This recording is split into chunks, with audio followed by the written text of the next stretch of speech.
बिस्मिल्लाहिर्रहमानिर्रहीम, अस्सलाम वालेकुम। अली सलमान जी टीवी के तमाम नाजरीन को Pakistan super league season 11 special transmission में खुश आमदीद कहता है कि जब पाकिस्तान सुपर लीग सीजन 11 में आज आराम का दिन है और अब जो है वो किसी हद तक जो है वो पॉइंट्स टेबल में पोजीशन टीमों की वाजे हो चुकी है। आज हम बात करेंगे पाकिस्तान सुपर लीग में, चूंकि आराम का दिन है इसलिए पाकिस्तान सुपर लीग का सीजन 11 जो है वो किस तरह से जो देखा जा रहा है, पाकिस्तान सुपर लीग का ये स्टैंडर्ड कैसा है और पाकिस्तान सुपर लीग से हमें किस तरह का टैलेंट दस्तयाब हो रहा है। क्योंकि साथ ही पड़ोसी मुल्क में इंडियन प्रीमियर लीग भी चल रही है कि जहां पे हम देख रहे हैं कि रोजाना जो है वो परफॉर्मेंसेज जो है वो यंग खिलाड़ियों की जानिब से सामने आ रही हैं और इंडिया को एक बड़ा अच्छा बेंच स्ट्रेंथ मिलता नजर आ रहा है। आज के शो में हमारे साथ एक ऐसी शख्सियत मौजूद है कि जो सलाहियतों से माला माल खिलाड़ी थे और पाकिस्तान के लिए उन्होंने 1996 के वर्ल्ड कप के क्वार्टर फाइनल में सचिन तेंदुलकर जैसे बैट्समैन की विकेट हासिल की। एट द 11th आवर वो उस मैच में खेलने के लिए का उनका अनाउंसमेंट हुआ, उसके बाद वो खेले और उसके बाद उन्होंने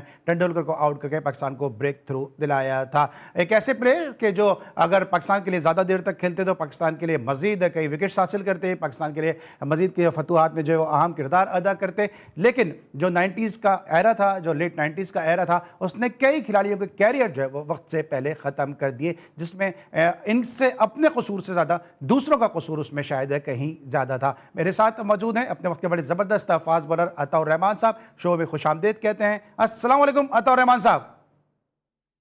वालेकुम सलाम सलमान भाई, क्या हाल है? ठीक ठाक है? मैं आपके बिल्कुल सब सुनने वालों को सलाम, मैं बिल्कुल ठीक देखने ठाक हूँ, वालों हम को भी सब की तरफ सलाम। से वालेकुम अस्सलाम। और अताउर रहमान साहब, पाकिस्तान सुपर लीग आप देख रहे होंगे और पाकिस्तान सुपर लीग सीजन 11 जो तमाशाइयों के बगैर खेला जा रहा है, ये आपको किस तरह लग रहा है कि तमाशाइयों के बगैर एज ए क्रिकेटर जो है, जब आप तमाशाइयों के साथ भरे हुए ग्राउंड पे खेलते थे और जब तमाशाइयों के बगैर ग्राउंड पे खेलते थे तो जो अंदर से क्या फीलिंग आती थी? क्योंकि 96 के मैंने अभी क्वार्टर फाइनल की बात की है तो उस वक्त तो तमाशाइयों के तिल धरने की जगह नहीं थी जहां पे आपने तेंदुलकर को आउट किया।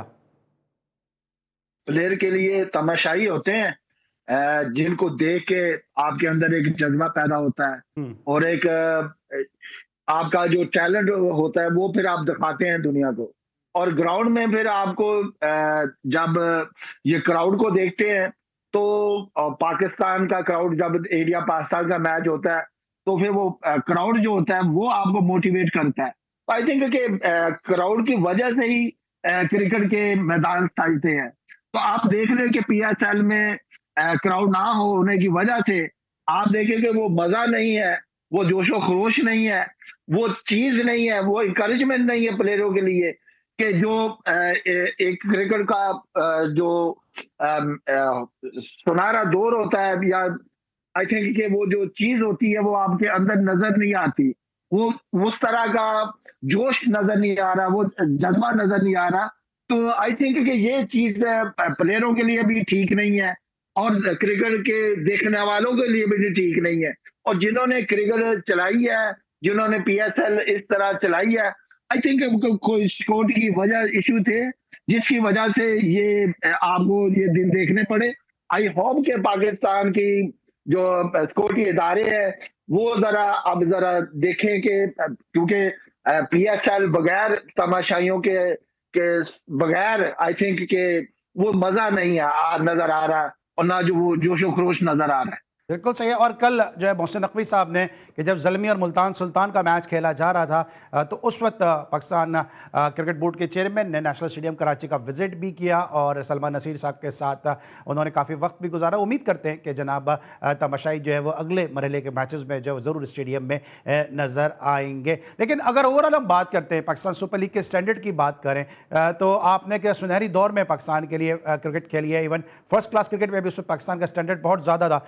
क्या आप समझते हैं कि पाकिस्तान सुपर लीग सीजन 11 का जो स्टैंडर्ड है वो गुज़िश्ता 10 सीजन के मुकाबले में कैसा है? देखिए, आप चाहे आपका 11 एडिशन हो, आपका चाहे 10th एडिशन हो, आपका पिछले साल से के साथ साथ इस तरह ये साल भी उसी तरह का ही है, क्योंकि कोई इतनी चेंजिंग नहीं आई। आपने तो वही प्लेयर साइन किए हैं जो दुनिया के नीली रिटायर प्लेयर होते हैं, और एक दो को बुला लिया और फिर कहा कि हमने बाहर से ऑस्ट्रेलियन भी साइन कर लिए हैं, इंग्लैंड के प्लेयर भी साइन कर लिए। उनमें मोस्टली देखे ना कौन से प्लेयर हैं, यही तो एक रोना है पाकिस्तान का कि उधर आईपीएल को देखें तो वो क्रीम लेकर जाती है दुनिया की। आप जो है सिर्फ जो रिटायर होने के करीब होते हैं उन प्लेयरों को लेकर आते हैं पाकिस्तान में, और हम देख के गोरों को देख के कहते हैं वाह जी वाह, हमने लाबिशाने को साइन कर लिया, हमने मैक्सवेल को साइन कर लिया, हमने स्मिथ को साइन कर लिया। तो आई थिंक कि ये जो चेहरे नीली रिटायरमेंट के करीब है, तो आपके जो मोस्टली प्लेयर भी है, आपके लोकल प्लेयर भी, वो भी मोस्टली 80-90% जो है वो रिटायरमेंट के करीब है। आपकी पूरी पाकिस्तान टीम जो है एक किस्म की वेटरन टीम है, वो भी तो खेल ही रही है ना। आप देखिए जिसमें शर्जील खान खेल रहा है, मोहम्मद आमिर खेल रहा है, हसन अली खेल रहा है, और भी कई रिजवान खेल रहा है, तो ये फखर जमान खेल रहा है, ये तो रिटायरमेंट के करीब है। ठीक है, तो आप इससे क्या तवक्का करते हैं कि आपकी पीएसएल आईपीएल के मुकाबले में जाएगी? आपका तो टैलेंट नीचे नीचे का नीचे ही लेकिन रहेगा। लेकिन अगर अता भाई, आपने अगर कौन सी अगर अगर मैं एक काउंटर क्वेश्चन आपसे कहता हूं कि ठीक है, आप इनको क्रिटिसाइज कर सकते हैं, जमहूरियत है, आपकी राय है, उसका हम एहतराम करते हैं, लेकिन हमने ऑस्ट्रेलिया में भी तो देखा है ना कि ब्रैड हॉग जो है वो खेलते रहे, अभी धोनी अभी भी जो है वो चेन्नई की नुमाइंदगी कर रहे हैं, कोहली भी अभी तक खेल रहे हैं, क्योंकि अगर आप फखर की बात कर रहे थे तो कोहली भी अभी तक खेलते नजर आ रहे हैं, रोहित शर्मा भी अभी तक खेलते नजर आ रहे हैं। अब से कुछ सीजन पहले तक हमने देखा था कि सुरेश रैना भी खेलते हुए नजर आ रहे थे। तो लीग में तो आपको पता है कि एक्सपीरियंस प्लेयर खेलते ही खेलते हैं, सिर्फ ये पाकिस्तान में तो ऐसा नहीं है कि सीनियर प्लेयर खेल रहे हैं। यही वो बात थी कि आपके जो एक्सपीरियंस प्लेयर है ना, वो उनके पास वो एक्सपीरियंस ही नहीं है, वो तो खुद स्ट्रगल कर रहे हैं। और इंडियन के प्लेयर जो है वो चाहे रिटायरमेंट के करीब है, जैसा धोनी है, वहां से वो फायदा ले रहे हैं, वहां से वो एक्सपीरियंस ले रहे हैं। आपके जो प्लेयर है सीनियर प्लेयर, वो तो खुद स्ट्रगल कर रहे हैं, तो वो किसी को फायदा क्या देंगे? पहले तो ये बात आप देखे ना, ये खेलना तो ठीक बात है, ठीक आप खेल रहे हैं, अपने मुल्क के लिए खेल रहे हैं, सही। लेकिन वो चीज नहीं है, ये तो खुद सीख रहे हैं। अब बाबर आजम है, उसको आप क्या कहेंगे? वो तो क्या वो दूसरों को सिखाएगा? वो तो खुद सीख रहा है। आपका तो हर प्लेयर कहता है कि मैं, चाहे वो 100 वनडे खेला हुआ है, चाहे वो 100 T20 खेला हुआ है, वो तो खुद कह रहे हैं हम सीख रहे हैं। हाँ। हम हमारे आपके किस प्लेयर की कोई जगह है किसी रिजवान तो टीम में? रिजवान तो अभी तक लर्न कर रहे हैं। देखे ना हाँ। देखे, वो तो वैसे भी आगे लगा हुआ, पीसीबी की तरफ से भी आगे लगा हुआ है, हाँ। और गेंद के आगे भी लगा हुआ है। तो आई थिंक ये चीजें तो आपके सामने है। तो आपका मसला आपका सीनियर प्लेयरों का नहीं है, उधर सीनियर प्लेयर खेलता है, कोहली खेलता है, सही। रोहित शर्मा खेलता है, तो उनसे वो प्लेयर जो होता है उनका जो टैलेंट है वो ग्रो होता है, और उनसे वो उनको कॉन्फिडेंस देते हैं मैच के हाँ। दौरान, उनको बताते हैं, वो बच्चा उनसे सीखता है, इंस्पायर भी होता है। यहाँ आप किससे इंस्पायर होंगे? पहले ये तो बताए ना, जिससे आपने इंस्पायर होना है वो तो खुद ठीक है, जिस गिरा पड़ा है, ठीक। वो तो खुद जगह ढूंढ रहा है कि मेरी पता नहीं टीम में जगह होगी कि नहीं होगी। सही। तो अच्छा, जाते जी। जाते मैं इसको वाइंड अप करूंगा इस टॉपिक को। ओवरऑल पाकिस्तान सुपर लीग से अताउर रहमान मुतमईन है, सेटिस्फाइड है या नहीं है? ठीक है, आपकी जाहिर बात है कि पाकिस्तान की लीग है, दुनिया भर में यहाँ लोग देखते हैं इसको, और अगर आप कहें कि ये पाकिस्तान मैच से मुतमिन हो, तो मेरे ख्याल में पाकिस्तान का इससे टैलेंट नहीं बनता, इससे क्या टैलेंट क्या नजर नहीं आता। क्या पीएसएल आईपीएल के बाद दुनिया की दूसरी बड़ी लीग है? नहीं, सबसे दुनिया आईपीएल के बाद तो आई थिंक के बीबीएल है, ऑस्ट्रेलियन की बिग बैश, उसके बाद कोई इसका पीएसएल का नंबर आता है। और आपका देखे ना, आपके तो पीएसएल में एम्बेसडर कौन है? आपके देखे ना कौन से एम्बेसडर है उधर? एम्बेसडर बनाए जाते हैं कुछ देख के, आपके तो कैरेक्टर ही ठीक नहीं है जिनको आपने एम्बेसडर बनाया हुआ है। तो वो उसका नाम है किंग वसीम अकरम। तो वो तो आपकी तो वो उस, अगर आपके एम्बेसडर पीएसएल के एम्बेसडर का ये हाल है, तो जहां उसने कोचिंग की वहां फिक्सिंग के वाकयात रूनुमा हुए, और फिर आप क्या एक्सपेक्ट कर सकते हैं? और ये मोहसिन नकवी साहब को सोचना चाहिए था कि भाई एम्बेसडर होता है जब क्या होता है उसका देखते हैं कि यार लेकिन इसकी आप नहीं बैकग्राउंड समझते क्या है। हैं, ठीक है, आप मैं फिर कहूंगा कि जमहूरियत आपकी राय है, हम आपकी राय सुन भी रहे हैं, उसका एहतराम भी कर रहे हैं, लेकिन आप नहीं समझते कि जब भी कोई दुनिया में कोई टीम बनाता है, ऑल टाइम ग्रेटेस्ट की टीम बनाता है, तो उसमें वसीम अकरम का नाम होता है। जब हर दुनिया की टीम में वसीम अकरम का नाम होता है और यहां पे अगर एम्बेसडर बना दिया है तो उसमें कबाहत क्या है? देखें, अभी आपने जनरल तकीर साहब का आई मैं थिंक मैं आपने आऊंगा इंटरव्यू मैं सुना आऊंगा सर, होगा। उस पर आता हूं मैं, इस पे जरा आप मुझे बता दें। ठीक है, उनका नाम है क्रिकेट में, उन जैसा प्लेयर प्लेयर पे तो मैं बात ही नहीं करता ना, प्लेयर में तो प्लेयर उन जैसा ना कोई हुआ है ना कोई होगा। ठीक है, और एज ए प्लेयर मैं आज भी उनकी रिस्पेक्ट करता हूँ, आज भी करता हूँ। और अगर ये कहेंगे ये इनसे फायदा होगा, इन्होंने पाकिस्तान की के बॉलर को क्या फायदा पहुंचाया है, पहले ये बताए ना कि इनके बैठने से पाकिस्तान को फायदा हो जाता है। सही बताए ना, पाकिस्तान की टीम में बॉलर पैदा नहीं हो रहे, सही। पाकिस्तान टीम में बैट्समैन पैदा नहीं हो रहे, और टीवी पे बैठे हुए क्या देखे जो मेरे बैठने से पाकिस्तान की क्रिकेट को बहुत फायदा मिलती है। ये सरासर गलतफहमी है लोगों की। ठीक है, जी। चलें, अतौर रहमान साहब हमारे साथ मौजूद हैं, हम बात करें पाकिस्तान सुपर लीग के हवाले से। और आज जब हम ये शो कर रहे हैं तो आज है 14 अप्रैल, और आपको इल्म है कि हमारे जो भी गेस्ट होते हैं उनके साथ कोई ना कोई हमारी रेलिवेंसी होती है, और 15 अप्रैल को जो है वो अतौर रहमान साहब ने क्या कारनामा दिया था, क्या उन्होंने पाकिस्तान के लिए किया था, ये हम आपको बताएंगे एक छोटे से ब्रेक के बाद।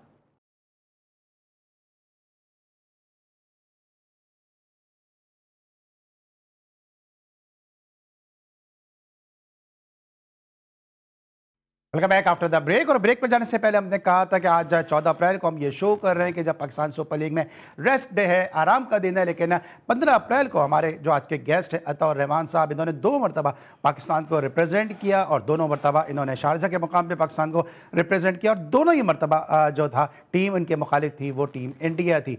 15 अप्रैल 1994 इन्होंने पाकिस्तान को रिप्रेजेंट किया और नवजोत सिंह सिद्धू और विनोद कांबली जैसे ज़बरदस्त बैट्समैन की विकेट हासिल की, और फिर उन्होंने 96 में भी जो है शारजा के मुकाम पे 15 अप्रैल को पाकिस्तान को रिप्रेजेंट किया। और जब ये शो खत्म होगा रात 12 बजे तो यकीनी तौर पे जो है वो 15 अप्रैल की डेट लग ही जाएगी। तो अता भाई, आपको याद था कि आपने 15 अप्रैल को पाकिस्तान को रिप्रेजेंट किया 2 मुख्तलिफ सालों में, 94 में और 96 में? देखो सुमा भाई, ये तो क्रेडिट आपको जाता है कि जिन्होंने प्लेयरों की इतने वो प्लेयरों के वो जो बाजी है वो लोगों के सामने लाते हैं, तो ये सिर्फ क्रेडिट आपको जाता है। मुझे तो इतना याद नहीं था डेट, क्योंकि मैचेस काफी खेले हुए हैं तो वो चीजें याद तो नहीं रहती, लेकिन ये क्रेडिट आप ही को जाता है और आपके चैनल वालों को जाता है कि आप लोगों के प्लेयरों की बर्थडे हो, अभी आप लोगों को बताते हैं, उनका सेलिब्रेशन करते हैं उनके लिए, और जब इस तरह के मौके आते हैं तो वहां भी आप बताते हैं कि भाई इस प्लेयर ने इस फलां दिन को ये कारनामा अंजाम दिया था। नहीं, हमारे तो जो प्रोड्यूसर है ये फैजान क्रेडिट मुस्तफा आपको नकी, जाता है। बहुत मेहनत भी करते हैं वो। और आप ये तो हमने चले 15 अप्रैल की बात बताई आपको, 16 अप्रैल को आपने क्या किया था वो याद है आपको? 16 अप्रैल को वो भी मुझे याद तो नहीं है, वहां पे मैंने आई थिंक एक मैं फाइनल भी हुआ था इंडिया के साथ, नहीं, तो 16 वहां पे अप्रैल भी को मैंने आपने सचिन अपने तेंदुलकर। कैरियर का 16 अप्रैल को आपने अपने कैरियर का दूसरा टेस्ट मैच खेला था 1993 में अगेंस्ट वेस्ट इंडीज। हाँ, अच्छा अच्छा अच्छा। चलें, हमारी हमारी अता भाई तो कोशिश ये होती है, हमारे शो की कोशिश ये होती है, मेरे और मेरे प्रोड्यूसर फैजान मुस्तफा नकी की, कि आजकल की नस्ल को ये सब बातें बताने का मकसद ये नहीं है कि हम आपको आप ही के कारनामे याद दिला रहे हैं, बल्कि हम ये बताना चाहते हैं अपने शो के जरिए, जी टीवी के इस प्लेटफॉर्म के जरिए, कि जिन गेस्ट को आप जो है मुख्तलिफ वेबसाइट पे देखते हैं कि 2 test match, 3 test matches, 5 one day, 10 one day, और इस तरह उनको आप अपने जहन में एक इमेज बना लेते हैं, उन्होंने पाकिस्तान के लिए कब कब और क्या क्या परफॉर्मेंसेस दी हैं। बताने का मकसद जो है वो सिर्फ ये होता है कि आजकल की जनरेशन को, जिसको जेन ज़ी कहा जाता है, उनको ये पता हो कि हमारे हीरोज चाहे वो कम भी खेलें लेकिन वो हमारे सर का ताज हैं। पाकिस्तान का सब जलाली परचम उन्होंने अपने सर पे सजाया हुआ है, पाकिस्तान का स्टार सजाया हुआ है, पाकिस्तान की परफॉर्मेंस, पाकिस्तान के लिए परफॉर्मेंस देके पाकिस्तान का नाम रोशन किया हुआ है। अच्छा, अभी ब्रेक पे जाने से पहले बात कर रहे थे कि आपके कैरियर के हवाले से आप सलाहियतों से मालामाल प्लेयर थे, इतनी सारी परफॉर्मेंसेज मैंने आपकी गिनवाई, पाकिस्तान को आपने रिप्रेजेंट किया, गिनवाया। तौकीर जिया साहब का मैं एक वीडियो क्लिप देख रहा था, उसमें उन्होंने कहा कि अतौर रहमान के साथ बहुत ज्यादती हुई है और बहुत ज़्यादा टैलेंटेड ये बच्चा था, जो उनके अल्फाज हैं, बहुत ज़्यादा टैलेंटेड ये बच्चा था, फिक्सिंग में इन्वॉल्व नहीं था, बस इसने स्टेटमेंट अपना चेंज किया जिसकी वजह से इस पर बैन लग गया। आप क्या समझते हैं अपना कि एक तो आपने स्टेटमेंट चेंज क्यों किया था? बात बहुत पुरानी हो गई है, लेकिन जब तौकीर ज़िया साहब ने कहा है तो मैंने कहा जरा पूछ लूं, स्टेटमेंट आपने अपना चेंज क्यों किया था, किसके कहने पे किया था, और क्या आपको पता था उसके ये कॉन्सिक्वेंसेज होंगे? देखिए देखिए, ये जो स्टेटमेंट आज जो आपके सामने आई गई बात, तो मेरा तो दूर दूर तक ताल्लुक नहीं था। और खालिद महमूद साहब ने भी यही कहा, राशिद लतीफ साहब ने भी यही कहा कि इनके साथ अताउर रहमान पे तो जानता ही नहीं था, और जनरल तौकीर ज़िया साहब ने भी सबको बता दिया। तो उन्होंने तो पूरा खोल के बता दिया कि भाई इसका तो ताल्लुक ही कोई नहीं था, सिर्फ इसका बयान चेंज हुआ। वो किसके कहने पे हुआ वो भी रिपोर्ट में है। वो वसीम अकरम के कहने पर हुआ था, क्योंकि वसीम अकरम ने मुझे पैसे दिए थे, और वो जो मुझे कहता था कि ऊपर अल्लाह है नीचे तुम हो, मुझे बचा लो। तो ये यही वो बात थी, ऊपर से जज तक नहीं तो ने फिर भी इसमें बताया हुआ आपकी, सबको। फिर इसमें सर आपकी अपनी क्रेडिबिलिटी क्या, अगर आपने पैसे लेके बयान तब्दील कर दिया तो? नहीं, मैंने नहीं पैसे लिए थे, वो मैच फिक्सिंग के जो थे, जो मैंने एफिडेविट दिया था, मैंने तो साथ ही बताया था कि पाकिस्तान में मैच फिक्सिंग होती है, ठीक है, मैंने तो वो बताया था। ये कहना कि मैंने पैसे लेकर बयान चेंज किया, वो नहीं है, वो ऐसी बात है ही नहीं है।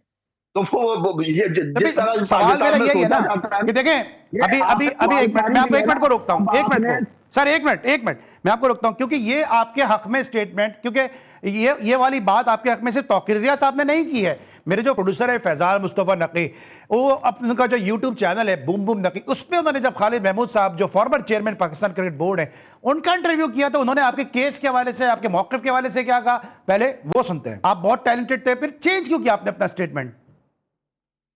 देखिए, मैंने तो वसीम भाई की वजह से, जब मैं तो रहम खा गया, सीधी बात है। जब उसने कहा ऊपर अल्लाह नीचे तुम, और मुझे शुगर भी तुम्हारी वजह से हुई है, तो मैं उसके चक्कर में, क्योंकि मेरे बड़े भी थे, मेरे कप्तान भी थे, मेरे भाई दोस्त भी थे, लेकिन फिर कुछ सिचुएशन ऐसी थी कि वो जो जज था ना, वो भी मुझे उस तरह की लग रहा था। हालांकि इमरान खान ने भी आगे स्टेटमेंट दी है कि अताउर रहमान ने सच बोला है, ठीक है। तो आईसीसी ने फिर मुझे क्लियर किया है, आईसीसी ने कहा कि इस पर तो बैन लगते ही नहीं है, ये स्टेटमेंट चेंज की, उसकी पर्जरी पे थोड़ा 2-4 महीने आप कर सकते हैं, लेकिन लाइफ बैन जो किया है वो तो मेरी देखिए मैं मानता हूं, मैं ये बात मानता हूं, यंग थे। क्या बोला खालिद महमूद साहब ने, क्या बोला था कि अगर अताउर रहमान बयान चेंज ना करता स्टेटमेंट अपनी, तो सलीम मलिक पर जो जिस तरह सलीम मलिक जिंदगी गुजार रहा है, इससे ज्यादा वसीम अकरम में गुजारनी थी। और जैसा कि उन्होंने मुझे साफ बोला था कि ये जो इसका जो बैन है मैं तुम पे लगा रहा हूं, तुम इसको क्यों बचा रहे? ठीक है, तो वो मेरी, लेकिन अताउर रहमान साहब, क्योंकि अभी जी। वसीम अकरम साहब नहीं है तो जाहिर सी बात है मुझे उनका केस और उनके सवालात आपके सामने रखने होंगे। क्या आप नहीं समझते कि उस वक्त आप छोटे थे, ये मैं मानता हूं, तो दुनिया की किसी अदालत में देखें सलमान भाई, वो तो दुनिया की किसी अदालत में भी मुझे सू नहीं कर सकता उसको। नहीं मेरा एक सवाल है ना सर, यहाँ तो हर कोई सर एज एन एंकर मेरा एक सवाल है आपसे कि मैं मानता हूं ये बात कि आप उस वक्त अंडर 19 से नए नए आए थे, बहुत छोटे थे, आपको शायद इतनी क्रिकेट की इतनी समझबूत या क्रिकेट की सियासत की इतना नहीं मालूम था, ये मैं एग्री करता हूं। लेकिन क्या किसी ने आपको ये नहीं समझाया कि अगर अली सलमान के लिए आप स्टेटमेंट दे रहे हैं और बाद में उसको चेंज कर रहे हैं, तो अली सलमान इंपॉर्टेंट है या मुल्क इंपॉर्टेंट है? देखें मुल्क इंपॉर्टेंट था। मैंने स्टैंडिंग कमेटी में भी सबसे पहले बोला था, और वहां पे भी यही कहा जाता नहीं, ये बच्चा जो है ना अपने लिए खेल रहा है, अपने लिए कर रहा है। तो वहां पे भी मैंने कह दिया था पाकिस्तान की स्टैंडिंग कमेटी को कि आइंदा आपकी नस्लें देखेंगी, अगर मैं झूठा हूं ना तो अपनी नस्लें देखेंगी, कि आने वाली नस्लें देखेंगी कि आप क्या मैच फिक्सिंग कैसे होती है। तो वो देखा है आप लोगों ने, वो दुनिया ने देखा है। देखिए मेरा फर्ज था अपने चेयरमैन को बताना, वो मैंने बताया। मेरा फर्ज था नवाज साहब को, प्राइम मिनिस्टर थे, उनको बताना, उनको मैंने बताया। अगर नवाज साहब ही कह दें कि जनाब प्लेयरों को कुछ नहीं कहना, तो जज तो अल्लाह जन्नत नसीब करे उनको, वो तो कह के गए हैं कि मुझे गवर्नमेंट से ने कहा कि प्लेयर को कुछ नहीं कहना और बड़े प्लेयरों को छोड़ देना है, और वही बात तो जन्नत की लेकिन अताउर रहमान साहब, जितना नुकसान आपका हुआ है इतना ही नुकसान इस मुल्क का हुआ है आपके ना खेलने गया ना। ऊपर से और भी करते हैं, ऊपर से और भी करते हैं कि अगर अताउर रहमान क्रिकेट बोर्ड में कोचिंग के लिए अप्लाई करता है तो कहते हैं सबसे पहले इसको निकालना चाहिए, तो मैच फिक्सिंग में रहा है। हालांकि आपका बेहतर मैच फिक्सिंग में है। आपके कई प्लेयर जो आप जेलें काट के आए हैं, ठीक है, वो क्रिकेट बोर्ड में गए, पाकिस्तान से खेले, मोहम्मद आमिर, ठीक है, क्या ये शर्जील ये खेल नहीं रहे? तो भाई मैं सिर्फ वहाब रियाज अगर 17,000 पाउंड उसकी जेब से निकला, वो मोहसिन नकवी साहब को नजर नहीं आता? यार क्या बात करते हैं, किस मुल्क की बात करते हैं? मैं तो फिर भी बेवतन हूँ। पैसा किसको बुरा लगता है, पहले मुझे ये बताए ना। नहीं, मेरा सवाल यही है ना तो रमन साहब, रुपए कमा सकता था। मेरा सवाल यही है ना आज कि मेरा सवाल आपसे यही है ना कि आप जितने सलाहियतें आपके अंदर थी, क्योंकि मैंने आपको पैको से खेलते हुए देखा है, मैंने देखा है कि जब आपको पैको नहीं खिला रहा था और जब आप पहले ही 22 साल की उम्र में 22 साल की उम्र में बाहर हो गया था, जी, मैं वही बता रहा हूँ, 35 वनडे खेले और 14 टेस्ट मैच खेले मैंने। मैं वही बता रहा हूँ कि मैंने तो मेरा कैरियर था, मैंने इस मुल्क के लिए बोला ना। मुझे क्या होता था, वसीम अगर जितने मर्जी मैच फिक्सिंग करता रहता, मुश्ताक अहमद जितने मर्जी करता रहता, इंतजाम जितने मर्जी करता रहता, इनके नाम नहीं है, वकास यूनुस के नाम नहीं है? क्या ये लोगों को नजर नहीं आता? सिर्फ ताउर नजर आता है इन लोगों को। यार क्या बात करते हैं, इनके अंदर अपने जमीर नहीं है। ठीक है, लेकिन मेरा सवाल फिर मैं वापस आता हूँ, अता भाई मैं वापस आता हूँ इसी तरफ कि आपके ना खेलने से, क्योंकि जिस तरह से उस वक्त आप बॉलिंग कर रहे थे, जितना नुकसान आपका हुआ इतना ही नुकसान इस मुल्क का भी शायद हुआ है, क्योंकि मुझे याद है कि आपको पैको से भी एक जमाने में नहीं खिला रहे थे और जैसे ही विल्स कप का मैच आपको पैको से खिलाया गया, आप पहले ही मैच में वहां पे मैन ऑफ द मैच हो गए थे। तो सलाहियतें आप में बहुत थी और अब वो आपको ना खेल के भी नुकसान हुआ, पाकिस्तान को भी नुकसान हुआ और अब आपका कोचिंग में भी नहीं आने दिया जा रहा, जो आपका इतना एक्सपीरियंस है उसको भी यूटिलाइज नहीं किया जा रहा है। तो ये बड़ी सरासर ज्यादती है एक ऐसे शख्स के खिलाफ के जिसमें कोई फिक्सिंग का इल्जाम भी नहीं है और सिर्फ एक छोटे से जुर्म पे उसका कैरियर जो है वो खत्म कर दिया जाए। देखें सलमान, इमरान खान और जुएद भाई के मियादाद के होते हुए, बगैर टेस्ट खेले हुए, बगैर फर्स्ट क्लास खेले हुए पाकिस्तान टीम में आ जाना, तो टैलेंट की तो ये इंतहा थी, ठीक है। तो बाकी तो दुनिया ने देखा ही हुआ है कि बड़े बड़े दुनिया में बड़े बड़े मैचों में मैंने पाकिस्तान की तरफ से दुनिया के बड़े बड़े पाकिस्तान प्लेयरों को आउट किया। तो आई थिंक कि ये दुख तो होता है, लेकिन मैंने अपने मुल्क के लिए किया था। देखिए इन लोगों को तो शर्म नहीं आती ना, ये तो फिर भी टीवी पे आगे ऐसे कहते हैं कि जैसे हम गंगा में आए हुए हैं, ठीक है। तो लेकिन मुझे तो ये था कि मैं पाकिस्तान की अवाम, ये पाकिस्तान को टीम को धोखा दे रहे हैं, पाकिस्तान की अवाम को धोखा दे रहे हैं, तो ये वो चीज वतनी थी। अगर नहीं है तो कोई बात नहीं, लेकिन मेरा देश, मैं इसीलिए तो दुनिया के सामने साझी बोलता हूँ और ना मैं किसी से ब्लैकमेल होता हूँ।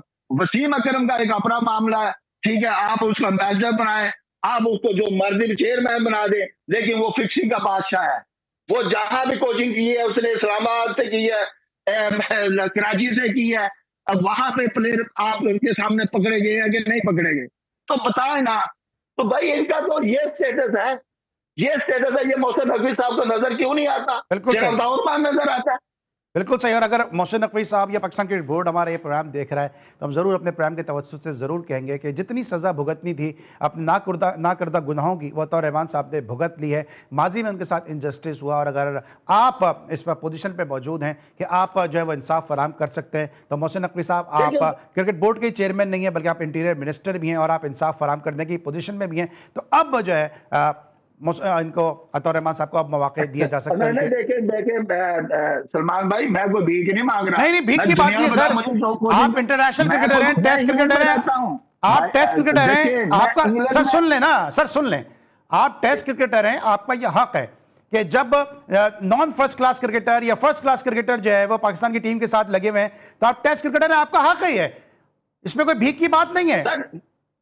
सर देखें, मैं इंग्लैंड में रहता हूँ, हाँ मेरे अंदर एक पाकिस्तानी मुहिब है और मेरा शौक है कि मैंने जो इमरान खान से सीखा, जो जुएद भाई से सीखा, जो मैंने शाहब हबीब साहब है मेरे, ठीक है, रमीज भाई है, Mike Holding, Dennis Lillee, Richard Hadlee, जो मैंने इनसे सीखा बॉलिंग में, तो वो मेरे अंदर ये है कि मैं पाकिस्तानी बॉलर को तैयार कर सकता हूँ। और देखिए ना, आपका बाबर आजम किसने निकाला था अंडर 15 में? अजीज सलमान आगा, मैंने ही निकाले थे, समी असलम, उस्मान कादिर, ये मैंने ही निकाले थे, मैं ही हेड था पंजाब का टैलेंट हंट प्रोग्राम का। तो देखें अल्लाह ने दी हुई सलाहियत दी हुई है, लेकिन मेरा एक शौक था।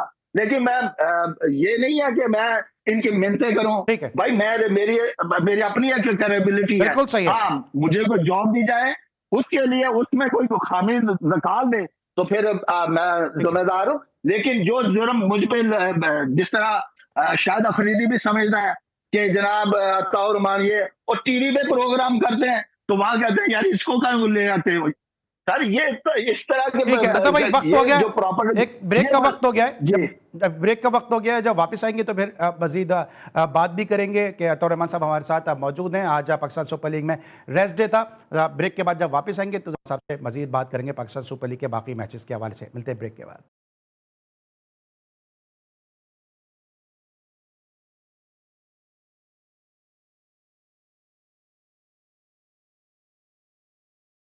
Welcome back after the break. और ब्रेक पर जाने से पहले हम अतौर रहमान साहब के कैरियर के हवाले से कुछ बात कर रहे थे, लेकिन अब बात करेंगे वापस पाकिस्तान सुपर लीग के हवाले से, क्योंकि पीएसएल का स्पेशल शो है ये। अतौर रहमान साहब ये बताएगा कि पड़ोसी मुल्क में इस वक्त हमारे साथ आईपीएल हो रही है, वहाँ पे हम देख रहे हैं कि सूर्यवंशी रन्स के अंबार लगा रहा है। आयुष माथुरे को हमने देखा, मुकल उनका विकेट कीपर है, उसको हमने देखा। तो हम देख रहे हैं कि नया टैलेंट हर मैच में वहाँ पे परफॉर्मेंस दे रहा है, लेकिन इस किसी की परफॉर्मेंसेस हमारे यहाँ सामने नहीं आ रही हैं और हम अपने फॉरेन प्लेयर पे ज्यादा जो है वो शायद फोकस कर रहे हैं। आपको लगता है कि पीसीबी को अपनी थोड़ी स्ट्रेटेजी बदलनी चाहिए, फ्रेंचाइज को कहना चाहिए कि अपने जो नौजवान प्लेयर हैं उनको फोकस करें? और इंडिया में हम देख रहे हैं कि जो कप्तान है वो आईपीएल में जो कप्तान है वो इंडियन है।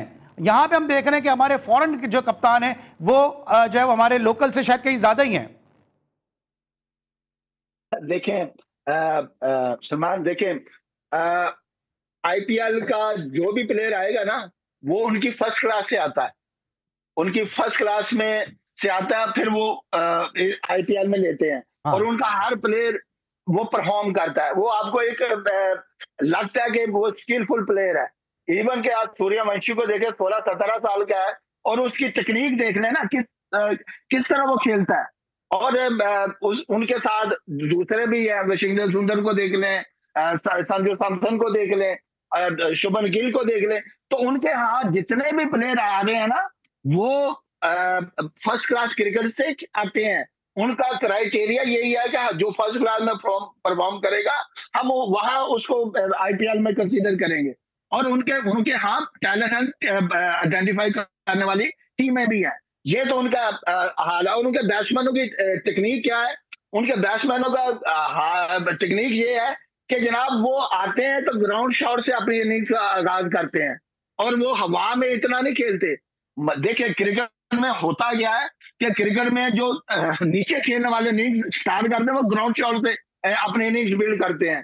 तो और जो हवा में खेलते हैं जिस तरह हमारे पाकिस्तानी है वो जो खेलते हैं वो अपनी इनिंग्स का आगाज हवा में अच्छा, करते हैं। अभी वक्त कम है, इंडियन वक्त कम प्लेयर है। आपने अभी बात की है पाकिस्तान की फ्रेंचाइजीज के हवाले से। अभी रिजवान पिंडी से मुसलसल ओपन कर रहे हैं। हम देख रहे हैं कि शाहजेब खान जो एबटाबाद का प्लेयर है, अंडर 9 का प्रूवन प्लेयर है, वो बाहर बैठा हुआ है। फिर सऊद शकील कोयटा ग्लेडिएटर से ओपन कर रहे हैं और उसकी वजह से जो दूसरे T20 के स्पेशलिस्ट प्लेयर हैं वो जो है वो ज़ाया हो रहे हैं। आपको नहीं लग रहा कि हम जो है वो अननेसेसरी प्लेयर्स को T20 में खिला के उनकी वनडे उनकी टेस्ट भी खराब कर रहे हैं? बाबर आजम की T20 में कोई जगह नहीं है, मुसलसल वो ओपन भी कर रहे हैं और जलमी को लीड भी कर रहे हैं।